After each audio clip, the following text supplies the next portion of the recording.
On March 22, 2026, Iranian state media released footage claiming they had downed an American F-15E Strike Eagle. CENTCOM's response was simple. No American fighter was lost during Operation Epic Fury. Not one across 8,000 combat flight hours of total air dominance. The forensic evidence in that footage tells a different story than Tehran intended. One day later, President Trump ordered a 5-day pause on energy strikes, while bombs kept falling on everything else. CENTCOM responded within hours of the Iranian video's release. Brigadier General Brett Benton was direct. He said, "No U.S. fighter aircraft have been shot down by Iran. Not during Operation Epic Fury. Not at any point this month. Over 8,000 combat flight hours were logged. Every aircraft accounted for. No missing pilots. No unexplained silence. Just a continuous record of sorties day after day." Forensic analysts at the Defense Media Forensics Lab moved quickly. The MP4 file, pulled from IRNA's X account, carried a creation timestamp of March 22, 2026 at 14:07 UTC. It was encoded at 30 frames per second with H.264 compression. The file's metadata pointed to a digital camera, not a military sensor. There was no GPS data, no cockpit, or UAV tags. The coordinates 27.1745 north, 52.5443 east matched a training corridor, not an active combat zone. 3 technical flags stood out. The missile launch flash was too sharp and bright, its edges failing to blend with the sky, a hallmark of CGI.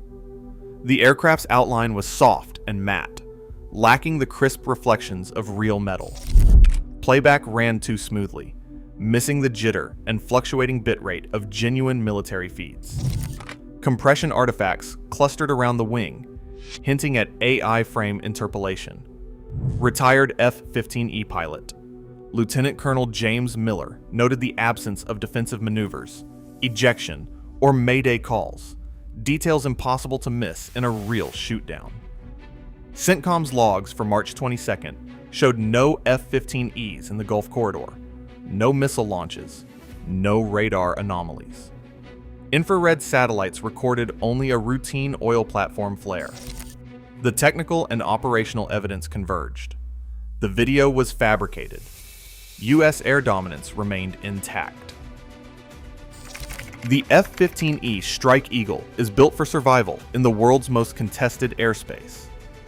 Twin Pratt and Whitney F-229 engines deliver over 23,000 pounds of thrust each, allowing the jet to accelerate past Mach 1.3 even when loaded with a full payload. Its APG-82 AESA radar scans a 200-kilometer envelope, tracking threats from every angle and guiding precision weapons like the GBU-54 JDAM. In combat, the crew relies on radar warning receivers, electronic countermeasures, and a suite of expendables, flares, chaff, and digital jammers, layered to defeat everything from infrared seekers to radar-guided missiles. Retired Strike Eagle pilot, Lieutenant Colonel James Miller, describes the cockpit during a missile alert. "You feel the RWR spike, punch the throttles, and the jet leaps.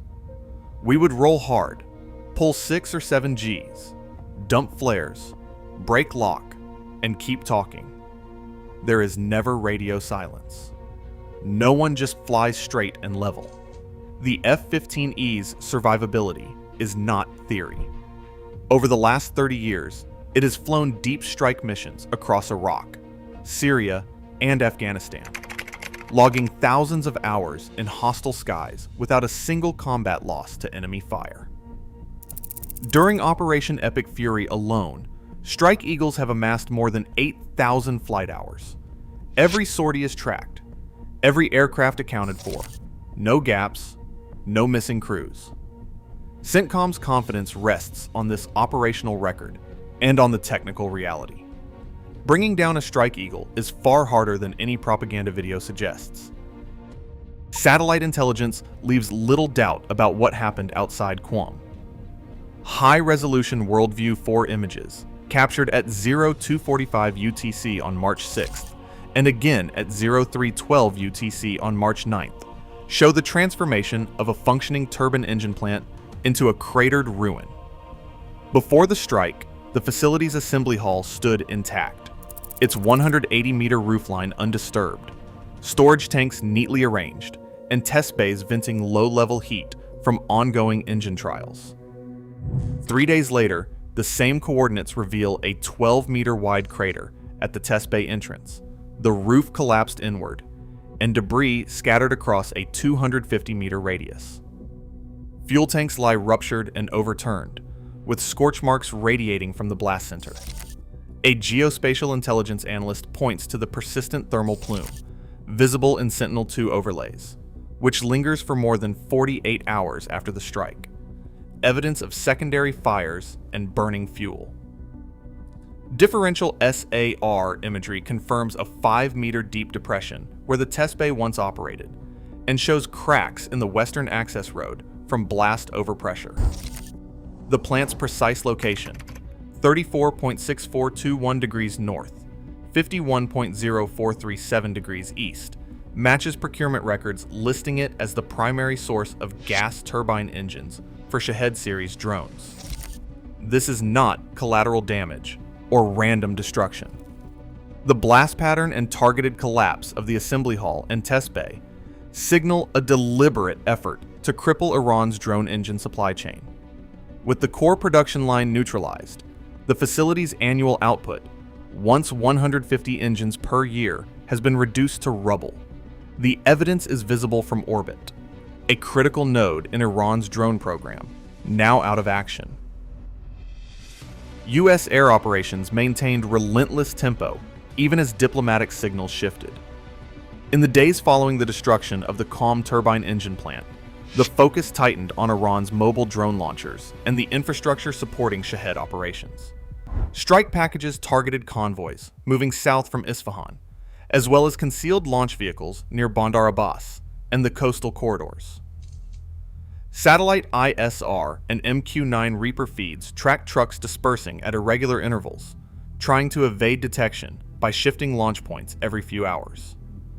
CENTCOM after-action reports described multiple precision engagements, with confirmed secondary explosions at hardened storage sites and fuel depots. While official summaries withheld exact figures, independent defense analysts noted a visible drop in Shahed drone launches. Where daily sortie rates had peaked at over a dozen in early March, open-source trackers recorded only scattered attempted launches by the third week. Iranian crews, forced to operate under constant threat, began abandoning launch vehicles after failed attacks, leaving behind scorched chassis and spent canisters. The pattern of strikes, disrupting logistics, destroying launchers, and degrading fuel stocks left Iran's drone campaign visibly diminished. Even as the White House prepared a 5-day pause on strikes against energy infrastructure, the military pressure on drone and missile assets never eased. Each interdiction not only blunted Iran's ability to project force, but also reinforced U.S. leverage at the negotiating table, setting the terms for any potential de-escalation. President Trump issued a directive on March 23, 2026 that ordered a 5-day halt to all strikes against Iranian energy infrastructure. The decision, coordinated through the National Security Council, the Department of Energy, and CENTCOM, was not a blanket ceasefire. Military operations targeting mobile launchers, hardened storage depots, and command nodes continued without pause. The rationale behind the energy strike suspension was twofold: to open diplomatic space for negotiations, and to avoid a broader humanitarian crisis. Department of Energy analysts warned that further attacks on power plants risked cascading blackouts, with estimates of up to 2 million megawatt hours of lost electricity per day if the grid were further degraded. The 5-day limit was set as a strict window, and any renewed Iranian missile or drone attack would trigger immediate resumption of strikes. A policy analyst from the Strategic Review Panel described the tenor and tone of the directive as conditional restraint, leverage maintained, but a clear signal that escalation could be avoided if Iran reciprocated. Agency roles were sharply defined. The National Security Council monitored diplomatic progress daily. The Department of Energy tracked the stability and vulnerability of the Iranian grid. And CENTCOM stood ready to resume full-spectrum operations at a moment's notice. The pause was not an end in itself, but a test of whether military pressure could translate into diplomatic advantage. Iranian state media, faced with mounting losses on the battlefield and the sudden halt in energy strikes, shifted their messaging almost overnight. The term epic fear began circulating on Persian-language news channels, a pointed inversion of the US campaign's official name, Epic Fury. In broadcasts, IRGC spokesmen painted the American pause as a sign that Washington was losing its nerve, urging the public to prepare for a full-scale ground invasion of Tehran. Yet, the facts on the ground told a different story. Dr. Alireza Alavi, a Persian media analyst, notes that this is classic regime playbook.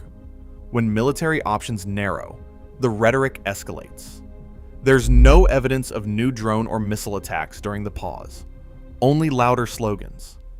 Analysts tracking the information environment found no primary IRGC transcript outlining a three-phase defense or escalation plan, but secondary commentary described a forked scenario. Either Iran leverages the pause to regroup and negotiate, or it risks further isolation and military attrition.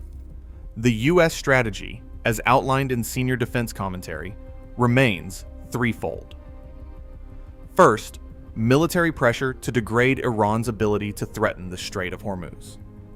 Second, diplomatic overtures to open shipping and test negotiation. Third, a final phase supporting political transition. The regime's epic fear narrative aims to mask operational setbacks with bravado, but the outcome now hangs on how both sides interpret the pause as a doorway to settlement, or a brief lull before the next phase of conflict. Technical evidence exposes the limits of propaganda, but strategic outcomes hinge on more than facts. As US air dominance holds and Iranian capabilities are degraded, the real test now lies in whether a pause buys time for diplomacy, or merely reloads the battlefield. The next move matters most.